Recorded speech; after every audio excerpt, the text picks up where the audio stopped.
ప్రజల్లో అందరిలో ఒక తీవ్రవాద భావజాలాన్ని సృష్టించడంలో, మత పిచ్చని రాజేయడంలో, యుద్ధంలో కీలకమైనటువంటి అడుగులు వేసుకుంటూ వచ్చారు.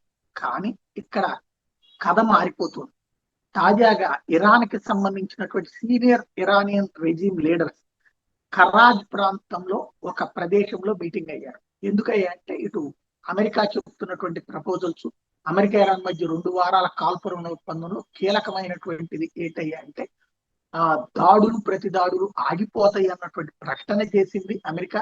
ఇరాన్ మీద దాడులు నిలిపివేసినట్టు అమెరికా, ఇజ్రాయెల్ ఇద్దరు కూడా ప్రకటించారు. ఒకవైపున అమెరికా, ఇజ్రాయెల్ దాడులు ఆపితే ప్రతి దాడులు ఉండవని ఇరాన్ చెప్పడం, ఇంకొక వైపు కాల్పుల విరమణ లెబనాన్కి వర్తించదని మరొక వైపున ఇజ్రాయెల్ చెప్పడం, ఇంకొక వైపు సీజ్ ఫైర్ లెబనాన్కి కూడా వర్తిస్తుందని పాకిస్తాన్ చెప్పడం, ఇంకొక వైపు లెబనాన్ పైన కూడా ఇజ్రాయెల్ దాడుల్ని ఆపేయాలని పాకిస్తాన్ చెప్తూ ఉండటం, వీటన్నిటి గురించి చర్చించడానికి పూర్తి స్థాయి శాంతి ఒప్పందం దిశగా అమెరికా ఉందని ఇరాన్, ఎల్లుండి పాక్ వేదికగా అమెరికా, ఇరాన్ల మధ్య చర్చలు జరుగుతాయని చెప్పడం, అమెరికా ముందు 10 కీలక డిమాండ్లను పెట్టామని చెప్పడం, 15 డిమాండ్లు మేము పెట్టామని చెప్పడం, ఇలాంటివన్నీ సాగుతుంటే వీటన్నిటికీ ముందు నిన్న ఐఆర్జీసీకి సంబంధించిన మీటింగ్ జరిగితే ఆ మీటింగ్ లో మీదన అకస్మాత్తుగా దాడి జరిగింది.